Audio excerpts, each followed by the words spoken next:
BTech final ఇయర్‌లో are degree final ఇయర్‌లో ఉన్న పిల్లలు వాళ్ళు అంటే ఇక్కడికి రావాలన్న అవగాహన ఉండదు. అంటే అయిపోయిన తర్వాత ఇది వాళ్ళు నెక్స్ట్ ఏంటన్న ఆలోచనలో వస్తది. బట్ రైట్ నౌ ఫైనల్ ఇయర్‌లో ఉన్న వాళ్ళ దగ్గర సర్టిఫికేట్స్ కూడా ఉండవు కదా! వాళ్ళు అప్రోచ్ అవ్వచ్చా? అప్రోచ్ అవ్వాలంటే ఎప్పుడు అప్రోచ్ అవ్వచ్చు? వాళ్ళ దగ్గర డిగ్రీ కంప్లీట్ అవ్వలేదు కాబట్టి సర్టిఫికేట్స్ లేవు, ఫైనల్ ఇయర్ సర్టిఫికేట్స్ లేవు వాళ్ళ దగ్గర. మనం అప్లై చేసుకోలేమేమో అనుకున్న ఫీలింగ్లో ఉంటారు. చాలా మందికి ఇంట్రెస్ట్ ఉంది, ముందు నుంచే థర్డ్ ఇయర్ నుంచే ప్రిపేర్ అవుతున్నారు. కానీ డాక్యుమెంట్స్ అన్ని లేవు, మనం ఇంక ఎగ్జామ్ అవ్వలేదు కదా, ఫైనల్ ఇయర్ అవ్వలేదు కదా అని చెప్పి ఆగిపోతుంటారు చాలా మంది. వాళ్ళందరికీ ఏంటంటే మేడం, ప్రతి ఒక్క స్టూడెంట్ ఎవరైనా మాస్టర్స్కి బయట ఏ కంట్రీకి వెళ్దాం అనుకున్నా వాళ్ళకు ఫైనల్ ఇయర్ అవుట్ పాస్ అవ్వక ముందే ప్రతి కాలేజ్లో కోర్స్ కంప్లీషన్ సర్టిఫికేట్ అని చెప్పి ఉంటుంది ఒకటి. And he have successfully completed last 3 years course and now is in final year, he's going to out pass in May or June అని చెప్పేసి అందులో మెన్షన్ చేసి వస్తుంది.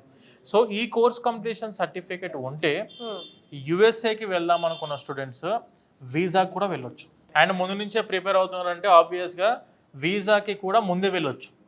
యూనివర్సిటీ ఆఫర్ లెటర్లు తొందరగా వస్తాయి, I-20 వస్తుంది, లోన్ ప్రాసెస్ అయిపోయి ఉంటుంది.